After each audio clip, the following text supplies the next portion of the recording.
Schultz, and I am a recent Diamond Director with Jeunesse Global. And a bit about my story, I actually have a very, qualified to talk about this topic because in the last 3 years, and it's actually 3 years effectively yesterday, so we celebrate our 5th year anniversary, and I actually attended to check out Jeunesse on our 2nd year birthdays. So it's actually 3 years for me as of yesterday, and I've now got business in 55 countries. So I really do know how to, and what I'm looking at and how to work with. And recently, as of about a half an hour ago, I was just online to some South American leaders that are looking to expand into our Russian market, which we're pre-launching at the moment. So I do spend a lot of time working with leaders all around the world. So let's get into this presentation and this topic on how to build a global business. This topic's going to be called Going Global. The why would you want to go global, and the how of building a global business. And understanding the key points of this will really help you with your presentation to prospects. So if you understand the dynamics and the X factor of our global footprint, it actually allows you to angle and pitch your business opportunity a lot better. Building a global business, whether it is traditional businesses or network marketing, is extremely important in today's economy, as we're just seeing a change in the way we do business. The big corporates that used to be the people that controlled all the money is now moving into the little home business owners, and it's all because of some business tools. And if you listen to an audio from Professor Paul Zane Pilzer, and it's called The Next Millionaire, he talks about this, the next millionaires and the transfer of wealth. In Australia alone, I know there's people all over the world on this webinar at the moment, but just in the last week in Australia, Qantas, a big corporate, and when I refer to the corporate industry, 500 plus employees, Qantas, a global airline, announced a $3 billion loss, a record loss in history. A big mainstream traditional business. Coles, which is like our big supermart, the chain of like food marts, again, put off 600 people. Australia Post, an iconic brand, said letters are now not profitable. Mailing stuff, everyone emails, Facebooks, gets through the smartphone technology. They put off 5,000 people because they were losing money in the letter. Like that's, 100-year-old multiple-year-old business. Why is this happening? Why is this next millionaires? Why is this transfer of wealth happening? And it really gets back to technology. If you think about the internet and internet tools, right now I'm talking to people all around the world on a webinar. You could not do that in the 90s. If you wanted to promote a home business in the 90s, it was walk down and buy some envelopes and some stamps. You fold your brochure up, you put it in the mail. 3 days later, your prospect got it and opened it up. Then they'll, go to their telephone booth or their landline phone, and they'll use that little dial key and ring you, and you have a conversation. It's very hard to do, but in today's economy, nearly every person on the planet can get access to the internet. So for the third world, first world countries, it used to be very first world countries got access, but now most people on every corner of the globe can access the internet. So you can do business absolutely anywhere, provided your company will give you that opportunity. We've also got these internet tools, things like Skype, WhatsApp, what we're on now, GoToMeeting, webinar. We'll talk about that a little bit later in the presentation. But also, you think about the emergence of social media. They used to call it 6 degrees of separation. They introduced social media. Now it's 4 and 3. Most people buy and recommend and spend a lot of time on social media. If you actually a 9-to-5 worker using public transport, next time you get on public transport, have a look how many people are looking into their phone, just looking through their social media and through their smartphone technology. So these 3 big or 4 big powerful things have really changed the way we do business. And it's what I refer to now as the new age economy. And that's where home business, network marketing, building websites, apps, all this type of thing, that's where all the new age business is. So let's just quickly have a look at 4 ways products and services move, because when people talk about this industry, sometimes it is with a slight level of skepticism that borders on cynicism. But if you can explain this concept to them, people start nodding their head. And it was back to what I was talking about earlier. But you think about a big corporate, these branded iconic names. In Australia alone last year, there was 600-year-old big names that we as Australians were very proud of went into receivership and administration, went under. You look at traditional businesses, statistically, what is it? 5% of traditional businesses survive 5 years in business. The rest of them would have folded over and gone bankrupt. And if you set up a traditional business, you've got leases, staff, you've got fit outs, you've got all sort of marketing, everything. That is putting everything online. And if they haven't been able to implement these new age technologies, they are really at high risk. For me specifically in the fitness industry, I identified that around 8 years ago. And, and you would probably agree with this. Most people would not travel more than 10 kilometers to go to a gym, and I owned a fitness club, huge layout. You're buying equipment, you got fit outs, you've got signage, you've got marketing, promotions, you've got leases, you've got everything. Massive risk to serve a 10K population. I felt I was a dinosaur business. That's why I really moved into this industry. And I was in a franchise system. Franchising's really become a safer traditional business. Still a huge outlay and investment, but it felt, because there was a system to it, because there was a brand to it, it felt safer. So statistically, and I've been in that industry for 12 years, most franchises probably your failure rates are a little bit lower, around 20 to 30%. But huge high risk. But that was really one of the most popular way products and services got moved through the 90s and the early parts of the 2000s. But now people are starting to catch on because of these new age technologies. And direct sales, this industry is booming. Statistically in Australia accounted for $1 billion. It took 50 years collectively to do $1 billion in sale in 2010. 3 years on, 1.5 billion collectively in sales. That is rapid growth. So 50 years to get to 1, 3 years to get to 1.5. And that's, again, touching on these new age technologies. So when people talk about this industry to me with any level of skepticism, I just really put it into perspective and say, look, business has changed. You think about it. Most people would agree that the internet's, more connectivity. Most people would agree that social media has become, a new way of business. And most people would understand that smartphone technology. So when you put it into that light, people go, yes, that just makes sense. So that's a really important thing to understand. Now, let's look more specifically at Jeunesse. I'm not going to, in this presentation, talk about, the X factor behind the products. I'm not going to talk about the lucrative side of the pay plan. We've already in 5 years created 40 millionaires. We're not going to talk about the owners and so on. What we're going to be talking about is the global platform, which is one of the things that I joined this company for, because with the technologies into a global platform that's reaching out to 110 markets, it's just more people. My first startup in this industry was in a company that was really doing business in 4 countries around the world. For me, I was just leaving money on the table. So I was wanting something that had the biggest global reach, that was properly set up.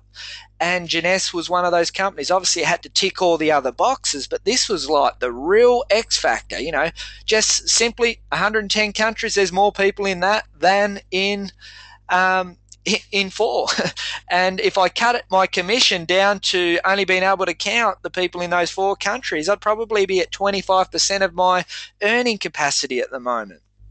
All right, so Jeunesse, the X factor, is open to do business in 110 countries around the world. You can actually build a business on any continent on the planet, earning 24 hours a day, 7 days a week. That means you are recession proof.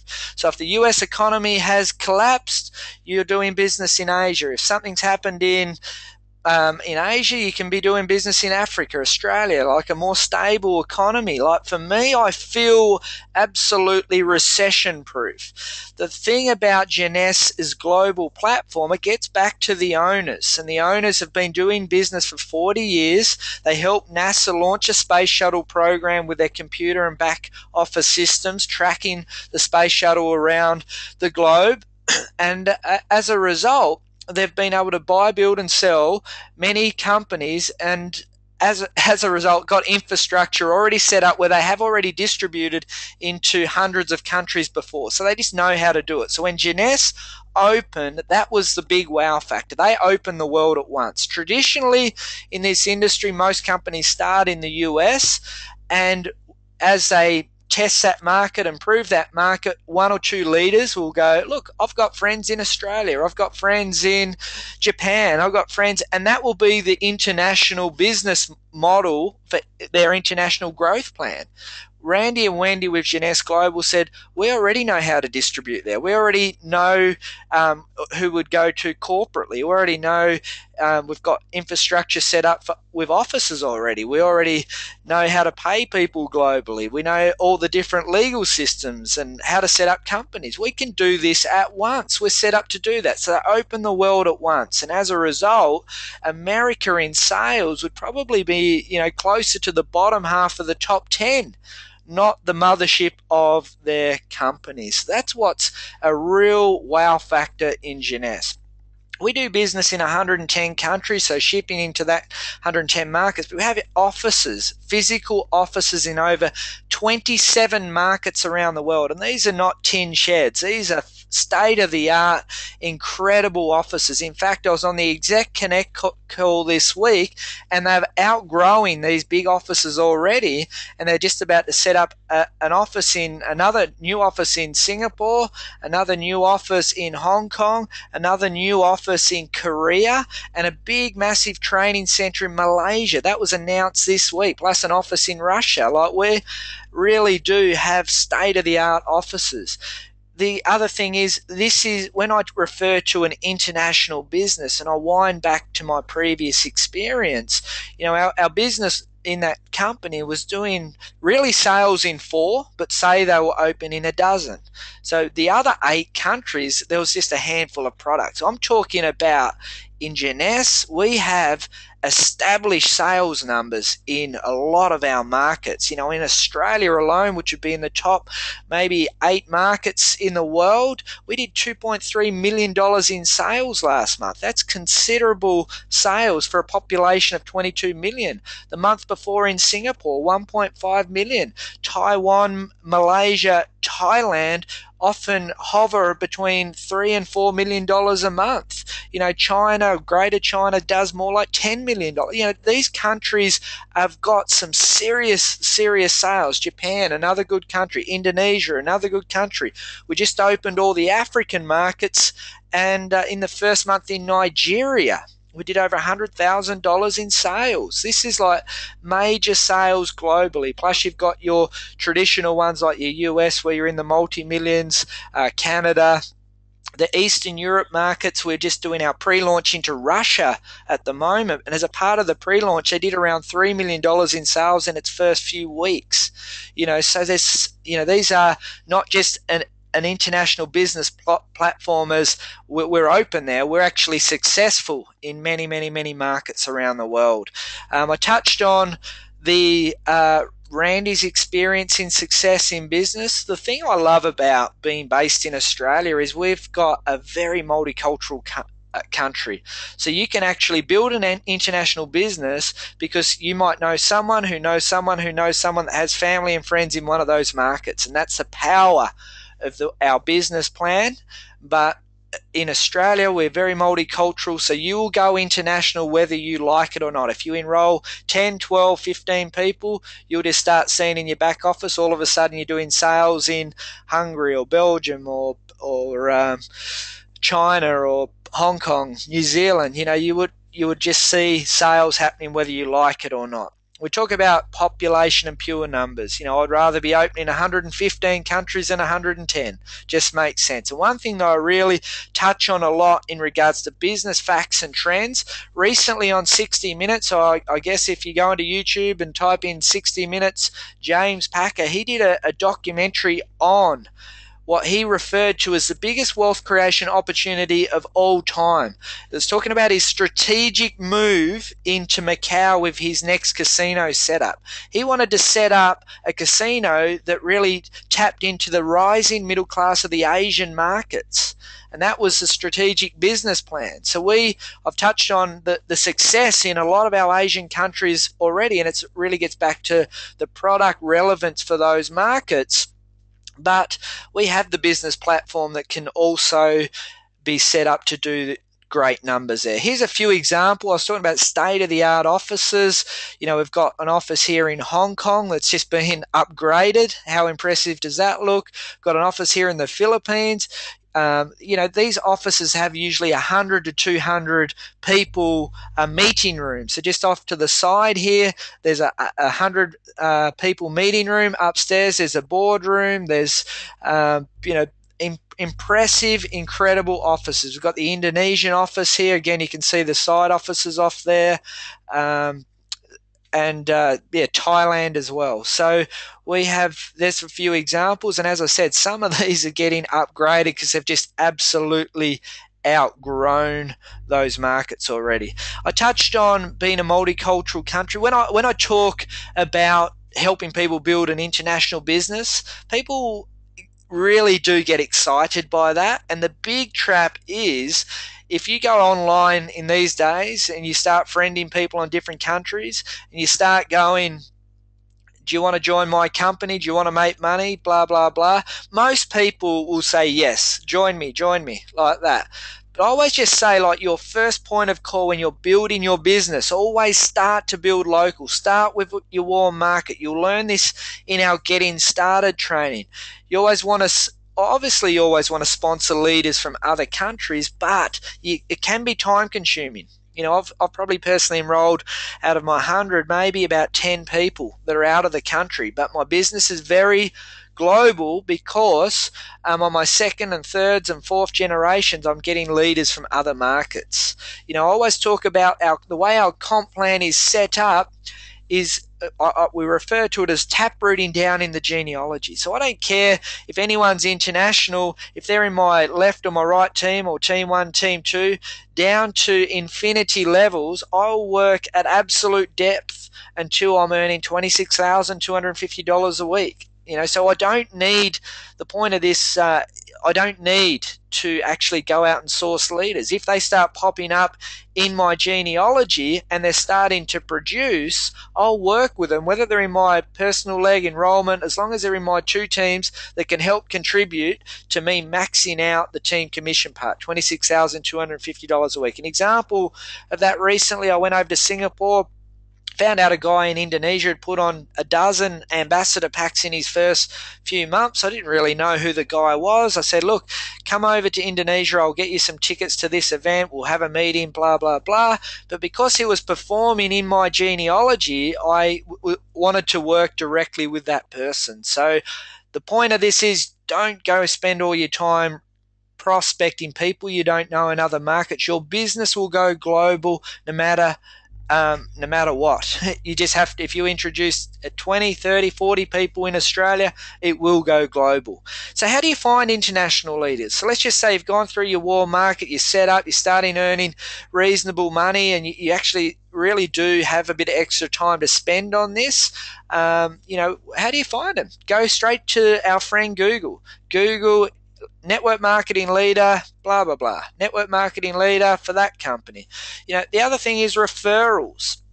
So for me, I might have a friend who might not be interested in the business. They're in the corporate world, but they travel overseas all the time for their corporate career. I might say to my friend, hey, when you travel overseas, do you know anyone over there that you really just go, this guy is absolutely amazing. He's entrepreneurial, he's charismatic, he's got what it takes to be majorly successful. So I ask those people that may not be interested in the business themselves if they know anyone.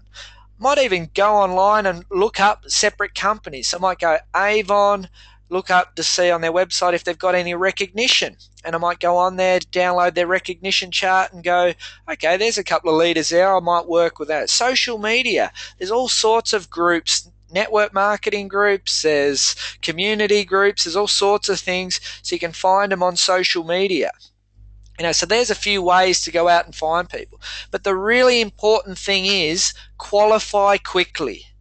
Do not waste time. I've got people, I'll give you a story. A lady said to me last year, she'd been chasing down this person that's working in the Philippines that said they want to make money. They can't wait. They're excited. They didn't have a credit card. They didn't have money to buy anything. They will soon.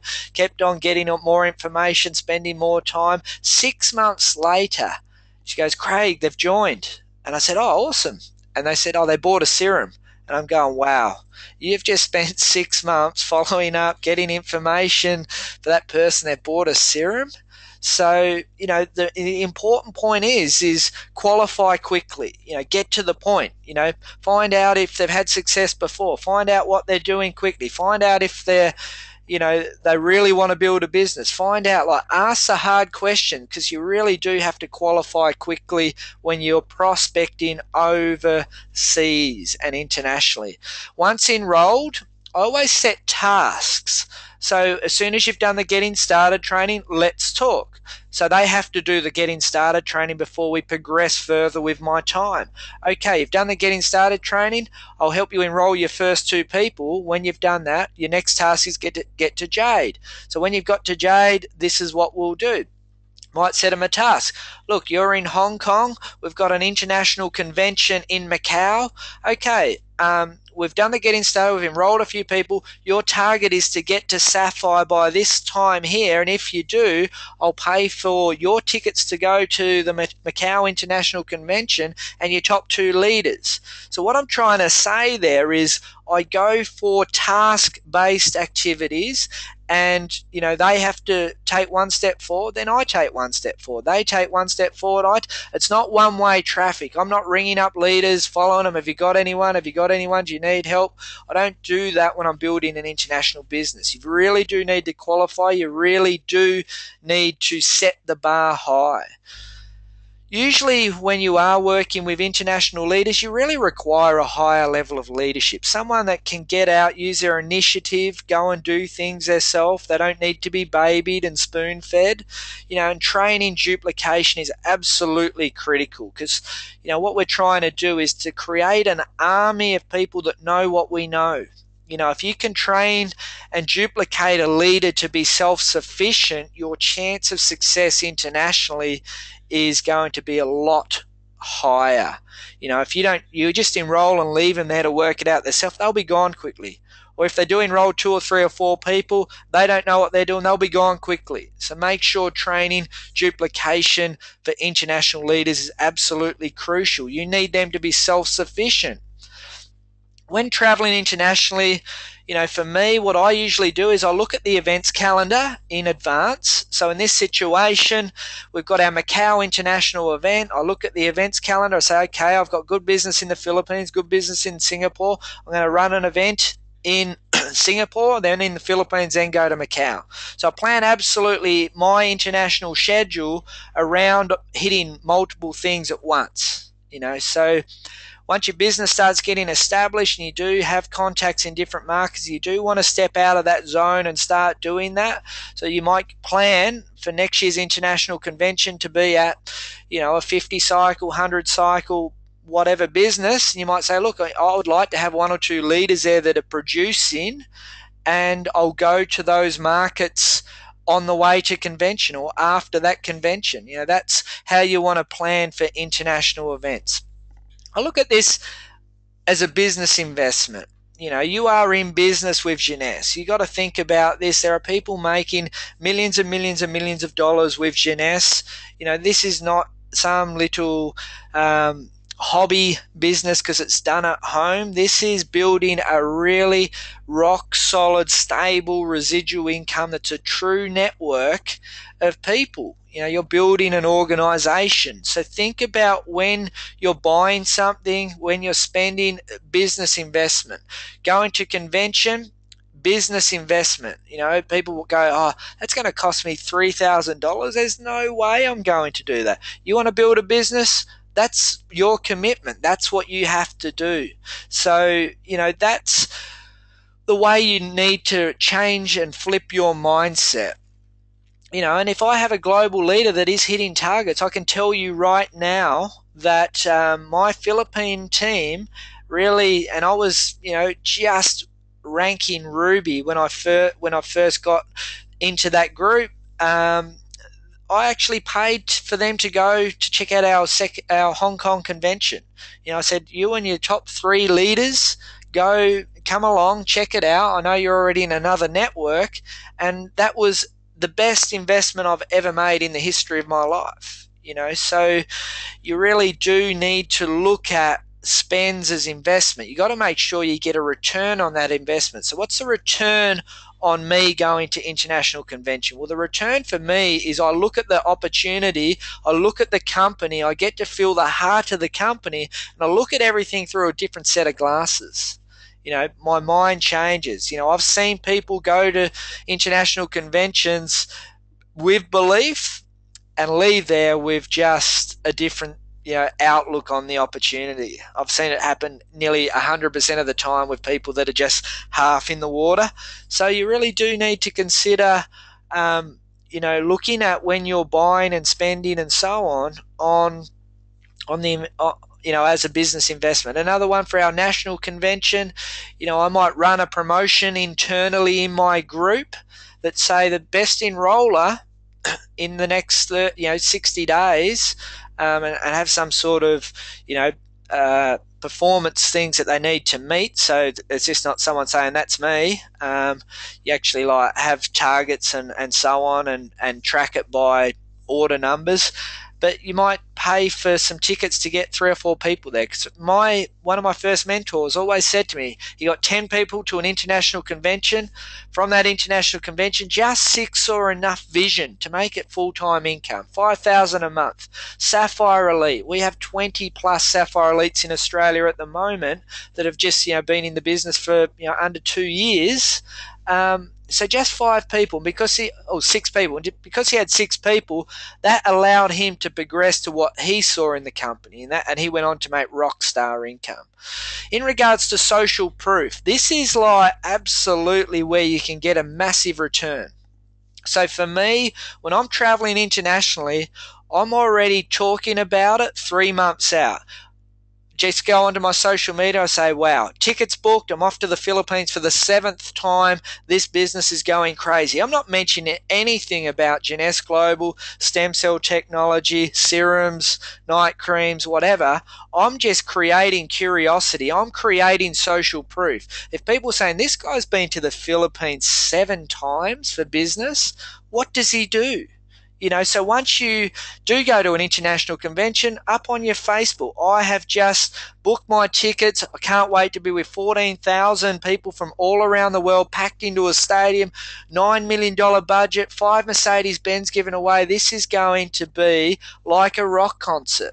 And you've done that 2 months in advance, and then you follow up with 14 days to go, 20 days to go. Just got another 6 business partners joining me on that thing. So you're drip feeding for months to leverage off your business investment. When you're there, it's photo, video, fun. You leverage off that. People will get curious. Social media is a topic Aaron really covers well, but you really do need to think about it. Is just imagine that you were, say, the Bon Jovi that's got 14,000 people watching your show. You put on a crappy show, no one wants to go to another one. So on your social media, you assume that everybody's watching you and you're performing a rock concert. If you're looking attractive online, people are going to be more obliged to come and check you out. So here's some tools you really need if you want to build a global business. GoToWebinar. What we're on now, a webinar a platform. So you don't have to necessarily buy that, but just we're utilizing that. So you're inviting people to webinars, training, and so on.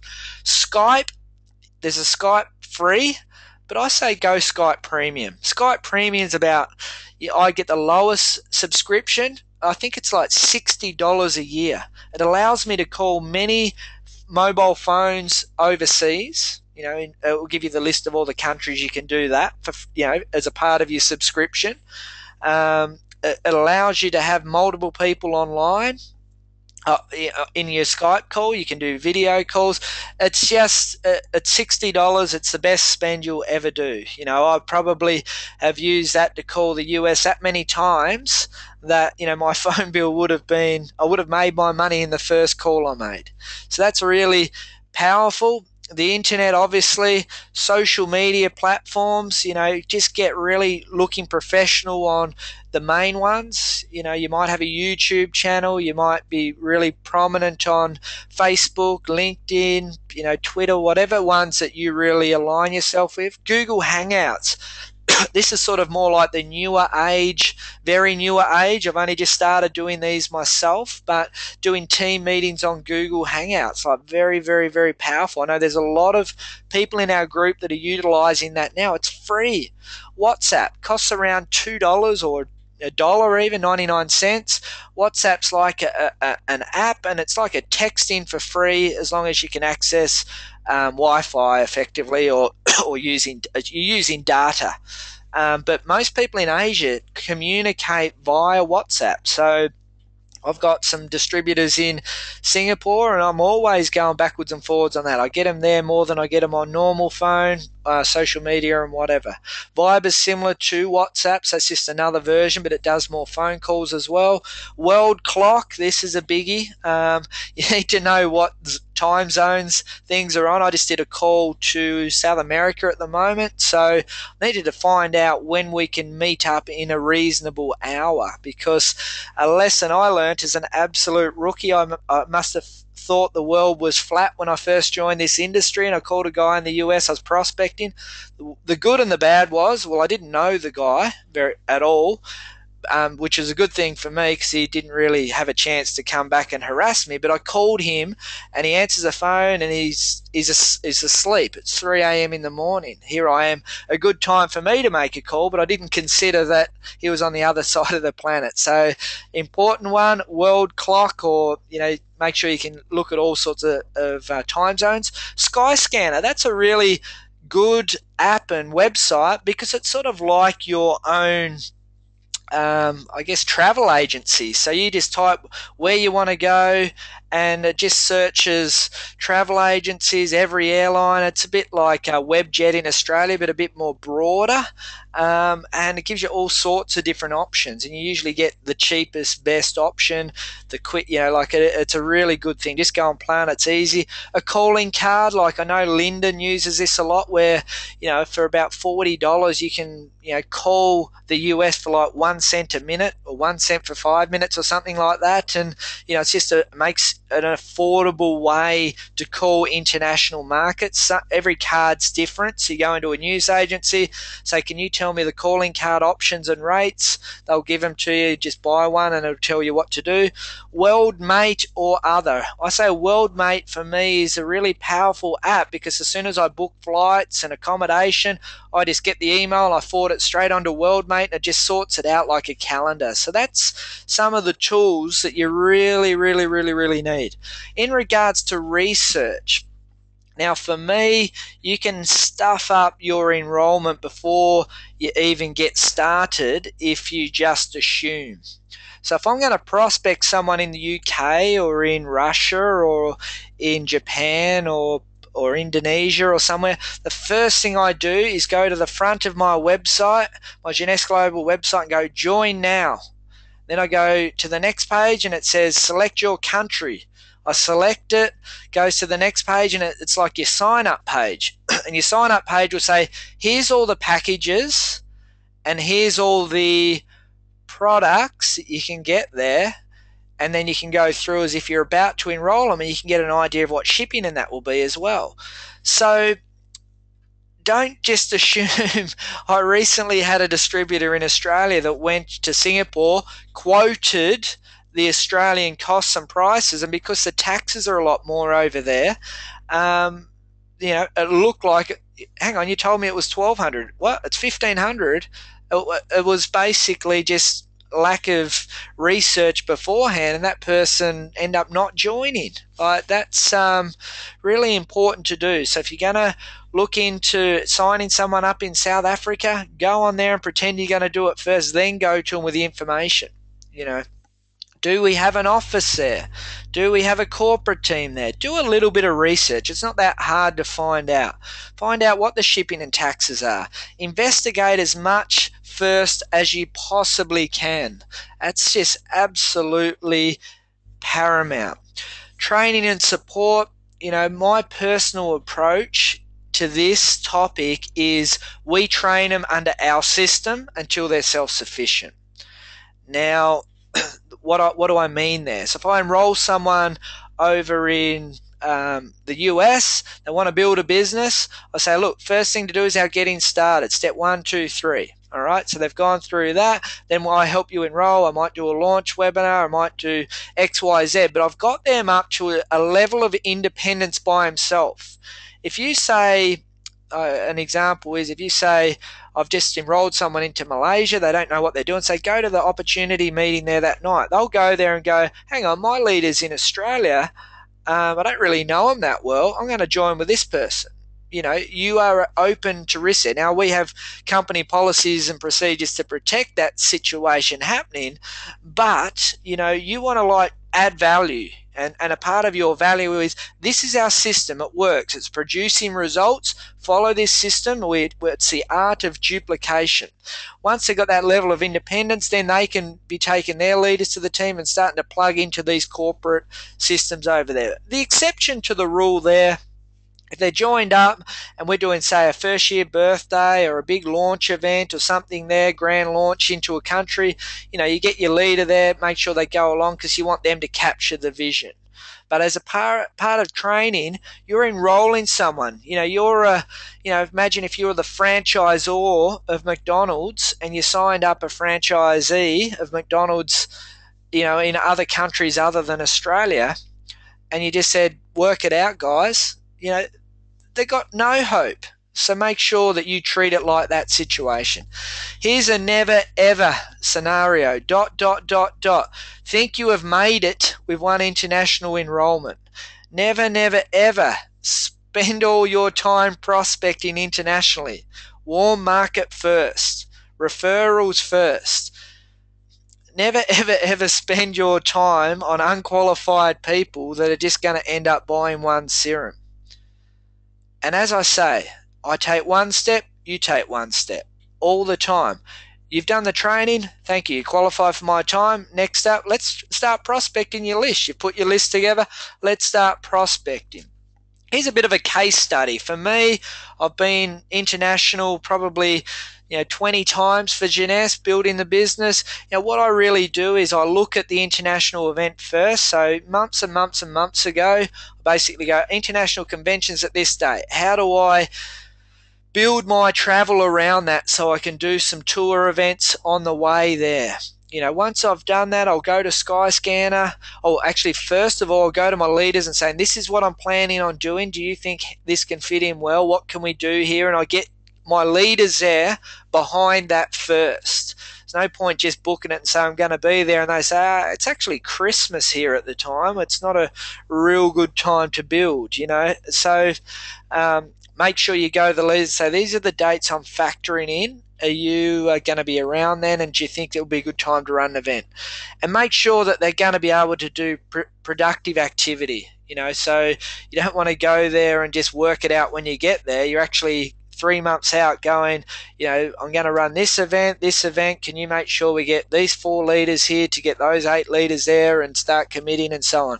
Then I'll go to Skyscanner and have a look at some flight options. So I'll just put in Melbourne to Singapore to Manila back, and so on, and I'll work out the best ways and and that to get there. Then it's just video, photo, promote it absolutely everywhere. So all over my social media, people know. I had a lady this morning that I've been prospecting for 12 months, and she just wrote into my Facebook. I wake up, look through my message, she goes, "You are smashing it." And it's really just because she's watching all the videos, the photos. I rarely mention Janess in many of my posts, very rarely, 1 in 20, but I'm always putting up a combination of really professional lifestyle with, just those curious comments in there. So if you just watch what I do, what Aaron does, social media wise, you really get a good idea and grasp of that.